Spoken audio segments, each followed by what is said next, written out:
श्री फतेहगढ़ साहब तो वक्त पवित्र था, इस दुनिया ਵਿੱਚ ਕੋਈ ਹੋ ਹੀ ਨਹੀਂ ਸਕਦਾ। इसलिए मैं सोचा कि एक टीचर होने के नाते तर्क नाल लॉजिक नाल खोज करके पता हो करिए। इसलिए मैं की किया कि एक खोज करने ਲਈ कोशिश करके क्वेश्चनर बनाया। देखो जी ਇੱਥੇ ਕੀ ਲਿਖਿਆ, ਪਹਿਲਾ ਕੁਐਸਚਨ ਕੀ ਤੁਸੀਂ ਚਾਹੁੰਦੇ ਹੋ ਕਿ ਸ੍ਰੀ ਫਤਿਹਗੜ੍ਹ ਸਾਹਿਬ ਨੂੰ ਪਵਿੱਤਰ ਸ਼ਹਿਰ ਦੀ ਘੋਸ਼ਿਤ ਕੀਤਾ ਜਾਣਾ ਚਾਹੀਦਾ ਹੈ। हाँ, ये मैं खोज करने तो बाद मैंने ये पता चला कि लोगों की आवाज़ है, लोगों की इच्छा है। इसलिए मैं माननीय मुख्यमंत्री ने खत भी लिखा, लोग भी लिखे ने 200 तो वध। उत्थे लाइब्रेरी नहीं है, 4 साहबजादे बारे ज्ञान हासिल करने लई विकसित 3 रूप से पीछे पिछड़ा हुआ है। एक एजुकेशनल, इकोनॉमिक एंड पॉलिटिकल। एक भी मंत्री नहीं है कैबिनेट ਦੇ ਵਿੱਚ। इकोनॉमिक ਕਿਵੇਂ, ਆਰਥਿਕ ਸਥਿਤੀ ਬਹੁਤ ਤੰਗੀ ਹੈ ਕਿਉਂਕਿ ਉੱਥੇ ਕੋਈ ਫੈਕਟਰੀ ਨਹੀਂ ਹੈ। ਐਜੂਕੇਸ਼ਨਲੀ ਕੋਈ ਮੈਡੀਕਲ ਕਾਲਜ ਫਤਿਹਗੜ੍ਹ ਸਾਹਿਬ ਵਿੱਚ ਨਹੀਂ ਹੈ। ਸ਼ਰਧਾਲੂ ਜਿਹੜੇ ਨੇ ਜਿਵੇਂ ਸ਼੍ਰੀ ਹਰਮੰਦਰ ਸਾਹਿਬ ਪਹੁੰਚਦੇ ਨੇ ਉਸੇ ਤਰੀਕੇ ਨਾਲ ਉੱਥੇ ਪਹੁੰਚਣਗੇ ਤੇ ਕਿਤੇ ਨਾ ਕਿਤੇ ਇਕਨੋਮਿਕਲੀ ਵੀ ਸਟਰੋਂਗ ਹੋਏਗਾ। ਜੀ ਸਰ, ਬਿਲਕੁਲ ਤੁਸੀਂ ਸਹੀ ਕਿਹਾ। ਨਾ ਸਿਰਫ ਪੰਜਾਬ ਦੇ ਸ਼ਰਧਾਲੂ ਬਲਕਿ ਕਰਨਾਟਕ ਤੋਂ, ਦੱਖਣ ਭਾਰਤ ਤੋਂ ਬਹੁਤ ਸ਼ਰਧਾਲੂ ਆਉਣਗੇ ਕਿਉਂਕਿ ਪਵਿੱਤਰ ਥਾ ਜੇ ਘੋਸ਼ਿਤ ਹੋਏ ਲੋਕ ਉੱਥੇ ਜਾਣਗੇ। ਕੀ ਕਹਿ ਰਹੇ ਨੇ ਗੁਰੂ ਮਹਾਰਾਜ, ਹਮੂ ਮਰਦ ਬਾਇਦ ਸ਼ਬਦ ਸ਼ੁਕਨਵਰ ਨਾ ਸਿਕਮੇ ਦਿਗਰ ਦਰ ਦਾਣੇ ਦਿਗਰ। ਇਸ ਦਾ ਭਾਵ ਹੈ ਇਨਸਾਨ ਨੂੰ ਕਦੇ ਵੀ ਝੂਠ ਬੋਲ ਕੇ ਸੱਤਾ ਨਹੀਂ ਚਲਾਉਣਾ ਚਾਹੀਦਾ। ਦਿਲ ਦੇ ਵਿੱਚ ਇੱਕ ਤੇ ਦਿਮਾਗ ਦੇ ਵਿੱਚ ਗੱਲ ਨਹੀਂ ਹੋਣਾ ਚਾਹੀਦਾ। ਪਰ ਉਹ ਗੁਰੂ ਗੋਬਿੰਦ ਸਿੰਘ ਮਹਾਰਾਜ ਦੀ ਉਹ ਕਲਮ सिर्फ औरंगजेब ते नहीं, आजकल ते सत्ता चलाने ते लागू होती है। एक ओंकार सतनाम करता पुरख निर्भव निर्वैर अकाल मूरत अजनी साहेबं गुरु प्रसाद देवरೊಬ್ಬನೇ ಅವನ ಹೆಸರು ಸತ್ಯ ಅವನೇ ರಚನಾಕಾರ ಭಯರಹಿತನಾಥ ವೈರತ್ವರಹಿತನಾಥ कालरहितनाथ गुरु कृपा कटाक्षनाथ। देखो नाता नाता ना कमाल दी अनुवाद होया महाराज। अनुवाद होने तो बाद मैं खुद हैरान होया कि इतनी वड्डी पद्धर ते सुंदर सारे कर्नाटक ਦੇ ਲੋਕ ਖੁਸ਼ ਨੇ। ਸ਼ਹੀਦੀ ਦਿਹਾੜਿਆਂ ਦੇ ਵਿੱਚ ਸ਼੍ਰੀ ਫਤਿਹਗੜ੍ਹ ਸਾਹਿਬ ਵਿਖੇ ਬਹੁਤ ਸਾਰੇ ਹੁੱਲੜਬਾਜ਼ ਵੀ ਜਾਂਦੇ ਨੇ। ਮਹਾਰਾਜ ਮੈਂ ਇਸ ਰਿਸਰਚ ਖੋਜ ਦੇ ਵਿੱਚ ਸਵਾਲ ਵੀ ਪੁੱਛਿਆ ਸੀ ਕਿ ਤੁਸੀਂ ਚਾਹੁੰਦੇ ਹੋ ਕਿ ਫਤਿਹਗੜ੍ਹ ਸਾਹਿਬ ਦੀ ਜੋੜ ਮੇਲੇ ਦੇ ਦੌਰਾਨ ਹੁੱਲੜਬਾਜ਼ੀ ਬੰਦ ਹੋਵੇ। 100% ਲੋਕਾਂ ਨੇ ਕਿਹਾ, मतलब 200 ਲੋਕ ਸਾਰੇ ਨੇ ਕਿਹਾ बिल्कुल बंद होवे। मैंने इस रिपोर्ट के आधार पर मानयोग मुख्यमंत्री पंजाब, DGP पंजाब। ਨਿਰਪੱਖ ਪੋਸਟ ਦੇਖ ਰਹੇ ਹੋ ਤੁਸੀਂ ਤੇ ਮੈਂ ਤੁਹਾਡੇ ਨਾਲ ਵਿਵੇਕ ਰਾਜ। ਪੰਜਾਬ ਦੇ ਵਿੱਚ ਸ਼ਹੀਦੀ ਦਿਹਾੜੇ ਚੱਲ ਰਹੇ ਨੇ। ਵੱਡੀ ਗਿਣਤੀ ਦੇ ਵਿੱਚ ਸ਼ਰਧਾਲੂ ਜਿਹੜੇ ਨੇ ਸ਼੍ਰੀ ਫਤਿਹਗੜ੍ਹ ਸਾਹਿਬ ਸ਼ਹੀਦਾਂ ਦੀ ਉਸ ਧਰਤੀ ਦੇ ਉੱਪਰ ਛੋਟੇ ਸਾਹਿਬਜ਼ਾਦੇ ਅਤੇ ਮਾਤਾ ਗੁਜਰ ਕੌਰ ਜੀ ਨੂੰ ਨਮਨ ਕਰਨ ਦੇ ਲਈ ਪਹੁੰਚ ਰਹੇ ਨੇ। ਤਾਂ ਪੰਡਿਤ ਧਰੇਨਵਰ ਰਾਓ ਸਾਡੇ ਨਾਲ ਪਹੁੰਚੇ ਹੋਏ ਨੇ। ਆਪਾਂ ਗੱਲਬਾਤ ਕਰਦੇ ਹਾਂ ਕਿਉਂਕਿ ਇਹ ਲਗਾਤਾਰ ਮੰਗ ਕਰ ਰਹੇ ਨੇ ਕਿ ਸ਼੍ਰੀ ਫਤਿਹਗੜ੍ਹ ਸਾਹਿਬ ਨੂੰ ਹੋਲੀ ਸਿਟੀ ਦਾ ਦਰਜਾ ਜਿਹੜਾ ਆ ਉਹ ਦਿੱਤਾ ਜਾਣਾ ਚਾਹੀਦਾ। ਸੋ ਪਹਿਲਾਂ ਫਤਿਹ ਦੀ ਸਾਜ ਪਾਵਾਂਗੇ। ਵਾਹਿਗੁਰੂ ਜੀ ਕਾ ਖਾਲਸਾ, ਵਾਹਿਗੁਰੂ ਜੀ ਕਾ ਖਾਲਸਾ, ਵਾਹਿਗੁਰੂ ਜੀ ਕੀ ਫਤਿਹ। ਪੰਡਿਤ ਰਾਓ ਜੀ, ਤੁਹਾਨੂੰ ਕਦੋਂ ਮਹਿਸੂਸ ਹੋਇਆ ਕਿ ਸ਼੍ਰੀ ਫਤਿਹਗੜ੍ਹ ਸਾਹਿਬ ਨੂੰ ਹੋਲੀ ਸਿਟੀ ਦਾ ਦਰਜਾ ਦਿੱਤਾ ਜਾਣਾ ਚਾਹੀਦਾ? ਹਾਲਾਂਕਿ ਇਸ ਤੋਂ ਪਹਿਲਾਂ ਪੰਜਾਬ ਸਰਕਾਰ ਦੇ ਵੱਲੋਂ ਹੋਰ 3 ਸਿਟੀਆਂ ਨੂੰ ਜਿਹੜਾ ਹੈ ਹੋਲੀ ਸਿਟੀ ਦਾ ਦਰਜਾ ਦਿੱਤਾ ਗਿਆ। जी महाराज, मैं बहुत शुक्रगुजार हाँ मानयोग मुख्यमंत्री पंजाब जिन्होंने 3 शहर ਨੂੰ ਪਵਿੱਤਰਤਾ ਦੀ ਦਰਜਾ ਦੇ ਦਿੱਤੇ ਨੇ। मैं उसी वक्त सोचा कि फतेहगढ़ साहब ਨੂੰ क्यों नहीं, क्योंकि श्री फतेहगढ़ साहब तो वक्त पवित्र था, इस दुनिया ਵਿੱਚ ਕੋਈ ਹੋ ਹੀ ਨਹੀਂ ਸਕਦਾ।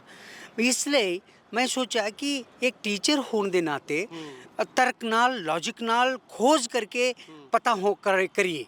इसलिए मैं की किया कि एक खोज करने ਲਈ कोशिश करके क्वेश्चनर बनाया। ਅੱਛਾ, क्वेश्चनर बना के 200 ਲੋਕਾਂ ਦੀ ਇੰਟਰਵਿਊ ਲਿੱਤੀ ਹੋਈ ਹੈ। ਰਿਸਰਚ ਕੀਤੀ ਹੈ ਤੁਸੀਂ? ਰਿਸਰਚ ਉਸ 200 ਦੇ ਇੰਟਰਵਿਊ ਦੇ ਵਿੱਚ ਸਾਰੇ ਦੇ ਸਾਰੇ ਨੇ ਕਿਹਾ ਕਿ 200 ਲੋਕਾਂ ਦੇ ਵਿੱਚ ਸਾਰੇ ਨੇ ਕਿਹਾ ਕਿ ਪਵਿੱਤਰ ਸ਼ਹਿਰ ਘੋਸ਼ਿਤ ਹੋਣਾ ਚਾਹੀਦਾ।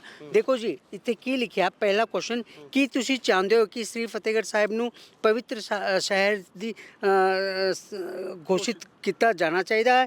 ਹਾਂ, 200 ਦੇ ਵਿੱਚ ਸਾਰੇ ਦੇ ਸਾਰੇ 200 ਲੋਕਾਂ ਨੇ ਕਿਹਾ ਘੋਸ਼ਿਤ ਕਰਨ ਦੀ ਲੋੜ ਹੈ। ਇਸ ਤੋਂ ਇਲਾਵਾ ਹੋਰ ਇੱਕ ਕੁਐਸਚਨ ਸੀਗਾ, ਸ੍ਰੀ ਕੀ ਤੁਸੀਂ ਚਾਹੁੰਦੇ ਹੋ ਕਿ ਸ੍ਰੀ ਫਤਿਹਗੜ੍ਹ ਸਾਹਿਬ ਮੇਨ ਗੁਰਦੁਆਰਾ ਸਾਹਿਬ ਤੋਂ ਲੈ ਕੇ ਜੋਤੀ ਸਰੂਪ ਸਾਹਿਬ ਤੱਕ ਦੀ ਸੜਕ ਨੂੰ ਵਿਰਾਸਤੀ ਸੜਕ ਦੇ ਰੂਪ ਵਿੱਚ ਵਿਕਸਿਤ ਕਰਨ ਦੀ ਲੋੜ ਹੈ? ਕਿ ਸਾਰੇ ਨੇ ਸਰ ਹਾਂ। ਕਹਿਣ ਦਾ ਭਾਵ ਹੈ ਇਹ ਮੈਂ ਖੋਜ ਕਰਨ ਤੋਂ ਬਾਅਦ ਮੈਨੂੰ ਇਹ ਪਤਾ ਚੱਲਿਆ ਕਿ ਲੋਕਾਂ ਦੀ ਆਵਾਜ਼ ਹੈ, ਲੋਕਾਂ ਦੀ ਇੱਛਾ ਹੈ। ਇਸ ਲਈ ਮੈਂ ਮਾਨਯੋਗ ਮੁੱਖਮੰਤਰੀ ਨੂੰ ਖਤ ਵੀ ਲਿਖਿਆ, ਲੋਕ ਵੀ ਲਿਖੇ ਨੇ 200 ਤੋਂ ਵੱਧ। ਮੈਨੂੰ ਲੱਗਦਾ ਹੈ ਮਾਨਯੋਗ ਮੁੱਖਮੰਤਰੀ ਜ਼ਰੂਰ ਸੋਚਣਗੇ, ਇਸ ਪਵਿੱਤਰ ਸ਼ਹਿਰ ਦੀ ਦਰਜਾ ਦੇ ਦੇਣਗੇ। ਕੀ ਫਾਇਦਾ ਹੈ ਉਹ ਵੀ ਮੈਂ ਰਿਸਰਚ ਵਿੱਚ ਪਾਇਆ ਕਿ ਉੱਥੇ ਲਾਇਬ੍ਰੇਰੀ ਨਹੀਂ ਹੈ। ਲਾਇਬ੍ਰੇਰੀ ਚਾਰ ਸਾਹਿਬਜ਼ਾਦੇ ਬਾਰੇ ਗਿਆਨ ਹਾਸਿਲ ਕਰਨ ਲਈ विकसित तीन रूप से पीछे पिछड़ा हुआ है। एक educational, economic and political. Political किवें एक भी मंत्री नहीं है कैबिनेट ਦੇ ਵਿੱਚ। इकोनॉमिक किवें आर्थिक स्थिति बहुत तंगी है क्योंकि उत्थे कोई फैक्ट्री नहीं है।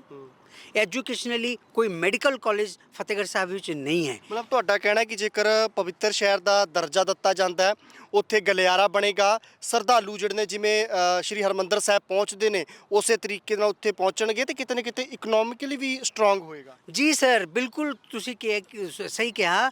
ਨਾ ਸਿਰਫ ਪੰਜਾਬ ਦੇ ਸ਼ਰਧਾਲੂ ਬਲਕਿ ਕਰਨਾਟਕ ਤੋਂ ਦੱਖਣ ਭਾਰਤ ਤੋਂ ਬਹੁਤ ਸ਼ਰਧਾਲੂ ਆਉਣਗੇ ਕਿਉਂਕਿ ਪਵਿੱਤਰਤਾ ਜੇ ਘੋਸ਼ਿਤ ਹੋਵੇ ਲੋਕ ਉੱਥੇ ਜਾਣਗੇ। इकोनॉमिक कंडीशन बदलेगी। ना सिर्फ पंजाब सरकार हर साल पैसे रखेगी उस ਖੇਤਰ ਨੂੰ ਵਿਕਸਿਤ ਕਰਨ ਲਈ, ਕੇਂਦਰ ਸਰਕਾਰ ਦਾ ਵੀ ਪ੍ਰਾਵਿਧਾਨ ਹੈ ਟੂਰਿਜ਼ਮ ਡਿਪਾਰਟਮੈਂਟ ਦੇ ਵਿੱਚ ਕਿ ਕੋਈ ਵੀ ਪਵਿੱਤਰ ਸਥਾਨ ਹੋਵੇ ਉਹ ਕੇਂਦਰ ਸਰਕਾਰ ਪੈਸਾ ਹਰ ਸਾਲ ਬਜਟ ਦੇ ਵਿੱਚ ਰੱਖਦੇ। ਕਹਿਣ ਦਾ ਭਾਵ ਉਸ ਇਲਾਕੇ ਦੀ ਵਿਕਾਸ ਹੋਣ ਦੀ ਲੋੜ ਹੈ, ਲੋਕਾਂ ਦੀ ਵਿਕਾਸ ਹੋਣ ਦੀ ਲੋੜ ਹੈ। ਪੰਡਿਤ ਜੀ, ਸਿੱਖ ਧਰਮ ਇੱਕ ਅਜਿਹਾ ਧਰਮ ਹੈ ਜਿੱਥੇ ਪਹਿਲੇ ਗੁਰੂ ਨਾਨਕ ਦੇਵ ਜੀ ਨੇ ਨਾ ਧੱਕੇ ਨਾਲ ਜਨੇਊ ਪਾਉਣ ਦਿੱਤਾ ਤੇ ਨੌਵੇਂ ਗੁਰੂ ਤੇਗ ਬਹਾਦਰ ਜੀ ਨੇ ਨਾ ਧੱਕੇ ਨਾਲ ਉਤਰਨ ਦਿੱਤਾ। ਕਿਵੇਂ ਵੇਖ ਰਹੇ ਹੋ ਇੱਕੋ ਹੀ ਧਰਮ ਦੇ ਵਿੱਚ ਪੂਰਾ ਕੁਝ ਸਮੇਟਿਆ ਹੋਇਆ? ਮਹਾਰਾਜ ਮੈਂ ਕਰਨਾਟਕ ਤੋਂ ਆ ਕੇ 35 ਅੱਖਰ ਸਿੱਖ ਕੇ ਇੰਨੀ ਅਮੀਰ ਭਾਸ਼ਾ, ਮੈਂ ਪੰਜਾਬੀ ਇਤਿਹਾਸ ਗੁਰੂਆਂ ਦੀ ਤਿਆਗ ਬਲੀਦਾਨ ਦੇਖ ਕੇ ਮੈਂ ਹੈਰਾਨ ਹੋਇਆ। ਇਸ ਦੇ ਬਾਰੇ ਵੱਧ ਤੋਂ ਵੱਧ ਲਿਖਣ ਦੀ ਲੋੜ ਸੀਗਾ। ਇਸ ਦੇ ਬਾਰੇ ਲਿਖ ਕੇ ਗਿਆਨਪੀਠ ਪੁਰਸਕਾਰ ਜਿੱਤਣ ਦੀ ਲੋੜ ਸੀ, ਪਰ ਹੋਇਆ ਨਹੀਂ। ਇਤਿਹਾਸ ਦੇ ਵਿੱਚ ਦਰਜ ਨਹੀਂ, ਸਾਨੂੰ ਸਿਖਾਇਆ ਨਹੀਂ, ਸਾਨੂੰ ਇਤਿਹਾਸ ਬਾਰੇ ਸਕੂਲ ਦੇ ਵਿੱਚ ਨਹੀਂ ਪੜ੍ਹਾਇਆ, ਇਸ ਲਈ ਅਸੀਂ ਵੰਚਿਤ ਹੈ।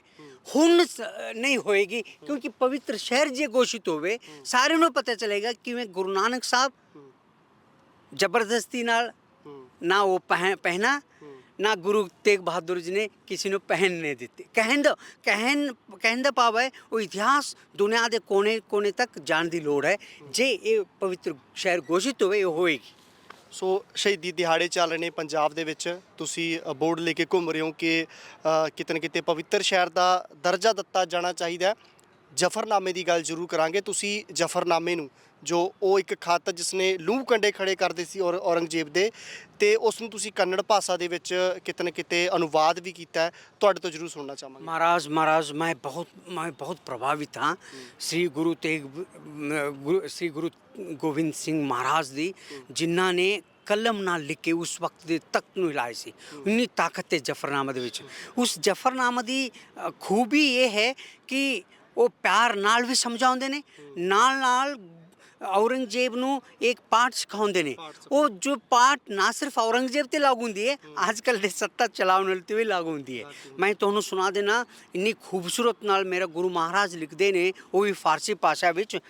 कमाले करामात कायम करीम रजा बख्श राजिक रिहा कौन रहीम अमा बख्श बख्शिंद ओ दस्तगीर खता बख्श रोजी दियो दिल फजीर ना साजो ना बाजो ना फौजो ना फरस खुदावंद बख्शिंद ऐसो रस हमू मरद बायद शब्द शुकनवर ना सिखमे दिगर दर दहाने दिगर चिहा सुद के चुंग बेचुंग पेच दी चार पेच दी हमार। कमाल है, इन्नी ताकत देखो ਕੀ ਕਹਿ ਰਹੇ ਨੇ ਗੁਰੂ ਮਹਾਰਾਜ। ਹਮੂ ਮਰਦ ਬਾਇਦ ਸ਼ਬਦ ਸ਼ੁਕਨਵਰ ਨਾ ਸਿਕਮੇ ਦਿਗਰ ਦਰ ਦਹਾਨੇ ਦਿਗਰ। ਇਸ ਦਾ ਭਾਵ ਹੈ ਇਨਸਾਨ ਨੂੰ ਕਦੇ ਵੀ ਝੂਠ ਬੋਲ ਕੇ ਸੱਤਾ ਨਹੀਂ ਚਲਾਉਣਾ ਚਾਹੀਦਾ। ਦਿਲ ਦੇ ਵਿੱਚ ਇੱਕ ਤੇ ਦਿਮਾਗ ਦੇ ਵਿੱਚ ਗੱਲ ਨਹੀਂ ਹੋਣਾ ਚਾਹੀਦਾ। ਪਰ ਉਹ ਗੁਰੂ ਗੋਬਿੰਦ ਸਿੰਘ ਮਹਾਰਾਜ ਦੀ ਉਹ ਕਲਮ ਸਿਰਫ ਔਰੰਗਜ਼ੇਬ ਤੇ ਨਹੀਂ, ਅੱਜ ਕੱਲ੍ਹ ਤੇ ਸੱਤਾ ਚਲਾਉਣ ਤੇ ਲਾਗੂ ਹੁੰਦੀ ਹੈ। ਨਹੀਂ, ਗੁਰੂ ਮਹਾਰਾਜ ਲਿਖਦੇ ਨੇ ਜਹਾਂ ਸੁਧ ਕੇ ਚੁੰਗ ਬੇਚੁੰਗ ਪੇਚ ਦੇ ਚਾਰ ਪੇਚ ਦੇ ਹਮਾਰ। ਇਸ ਦਾ ਭਾਵ ਹੈ ਔਰੰਗਜ਼ੇਬ ਭਾਵੇਂ ਤੁਸੀਂ ਨੇ ਮੇਰੇ 4 ਬੱਚੇ ਨੂੰ ਮਾਰਿਆ ਹੋਵੇਗਾ, ਪਰ ਮੈਂ ਕਦੇ ਵੀ ਨਾ ਮੁੱਕਣ ਵਾਲਾ ਖਾਲਸਾ ਪੰਥ ਬਣਾਇਆ ਮਾਰ ਕੇ ਦਿਖਾ। ਇਸ ਦਾ ਭਾਵ ਹੈ ਗੁਰੂ ਗੋਬਿੰਦ ਸਿੰਘ ਮਹਾਰਾਜ ਦੇ ਨਜ਼ਰ ਵਿੱਚ ਖਾਲਸਾ ਮਤਲਬ ਪਵਿੱਤਰ, ਪੰਥ ਮਤਲਬ ਲੋਕਾਂ ਦੀ ਸਮੂਹ, ਪਵਿੱਤਰ ਲੋਕਾਂ ਦੀ ਸਮੂਹ ਹੈ ਜੋ ਇਨਸਾਨੀਅਤ ਨੂੰ ਸੱਚਾਈ ਨੂੰ ਬਚਾਉਣ ਲਈ ਯਤਨ ਕਰਦਾ ਹੈ। ਉਹ ਖਾਲਸਾ ਪੰਥ ਹੈ। ਤੁਸੀਂ ਇਨਸਾਨ ਨੂੰ ਮਾਰ ਸਕਦੇ ਹੋ ਪਰ ਇਨਸਾਨੀਅਤ ਨੂੰ ਕਦੇ ਵੀ ਸੋਚ ਵੀ ਕਦੇ ਵੀ ਨਹੀਂ ਮਾਰ ਸਕਦੇ। ਉਹ ਚੜ੍ਹਦੀ ਕਲਾ ਵਿੱਚ ਹੈ। ਪਰ ਕੰਨੜ ਭਾਸ਼ਾ ਦੇ ਵਿੱਚ ਵੀ ਸੁਣਨਾ ਚਾਹਾਂਗੇ, ਤੁਸੀਂ ਅਨੁਵਾਦ ਕੀਤਾ, ਤੁਹਾਡੀ ਮਾਂ ਬੋਲੀ ਹੈ ਉਹ। ਹਾਂ, ਇਹ ਇੰਨੀ ਤਾਕਤ ਹੈ ਮਹਾਰਾਜ। ਮੈਂ ਹਰੇਕ ਨੂੰ ਬਹੁਤ ਹੀ ਨਿਮਰਤਾ ਨਾਲ ਕਹਿਣਾ, ਇਸ 35 ਸਿੱਖੋ, ये पंजाबी सीखो, जे पंजाबी सीखोगे जफरनामा क्यों श्री जपजी साहब ਨੂੰ कन्नड़ ਵਿੱਚ अनुवाद करोगे, आशा दी वार भी कन्नड़ ਵਿੱਚ अनुवाद करोगे, पूरे गुरु ग्रंथ साहिब ਨੂੰ ਤੁਹਾਡੀ माँ बोली ਚ अनुवाद करोगे। मैं बहुत खुशनसीब हाँ, मेरे ते मेहर होया इस 35 ਅੱਖਰ ਸਿੱਖਣ ਤੋਂ ਬਾਅਦ, इसलिए मैं सर ते रख के घूमदा है। यही मेरा मकसद है। देखो इस सीखन तो बाद ही मैं श्री जपजी साहब ਨੂੰ कन्नड़ ਵਿੱਚ अनुवाद होया, कन्नड़ ਵਿੱਚ महाराज कन्नड़ ਵਿੱਚ अनुवाद होने तो बाद कर्नाटक के लोग पढ़ के इन्नी धन शुक्रगुजार ने, वो कहते ने कि तुसी गुरु ग्रंथ साहब ਨੂੰ अनुवाद करके लाओ।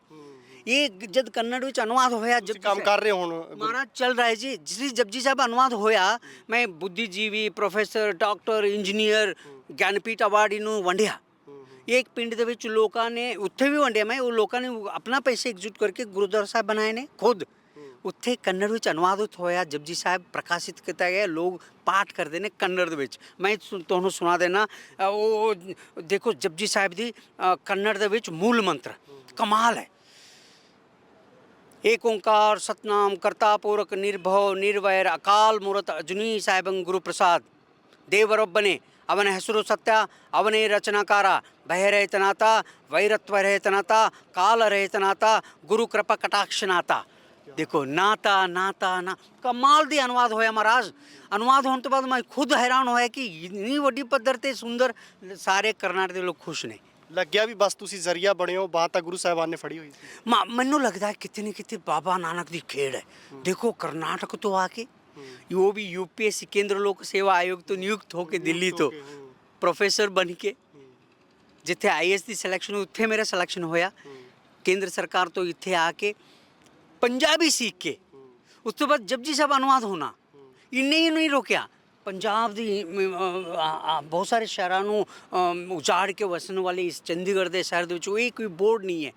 ਬੋਰਡ ਲਿਖਵਾਣਾ, ਪੰਜਾਬੀ ਲੜਨਾ, ਇਹ ਸ਼ਕਤੀ ਦੇਣਾ, ਮੈਨੂੰ ਲੱਗਦਾ ਹੈ ਬਾਬਾ ਨਾਨਕ ਦੀ ਖੇਡ ਹੈ ਜੀ, ਚੱਲ ਰਿਹਾ ਚੱਲਦਾ ਰਹੂਗਾ।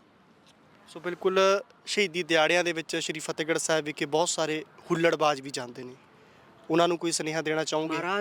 ਮਹਾਰਾਜ ਮੈਂ ਇਸ ਰਿਸਰਚ ਖੋਜ ਦੇ ਵਿੱਚ ਸਵਾਲ ਵੀ ਪੁੱਛਿਆ ਸੀ ਕਿ ਤੁਸੀਂ ਚਾਹੁੰਦੇ ਹੋ ਕਿ ਫਤਿਹਗੜ੍ਹ ਸਾਹਿਬ ਦੀ ਜੋੜ ਮੇਲੇ ਦੇ ਦੌਰਾਨ ਹੁੱਲੜਬਾਜ਼ੀ ਬੰਦ ਹੋਵੇ? 100% लोगों ने कहा, मतलब 200 लोग सारे ने किया बिल्कुल बंद होवे।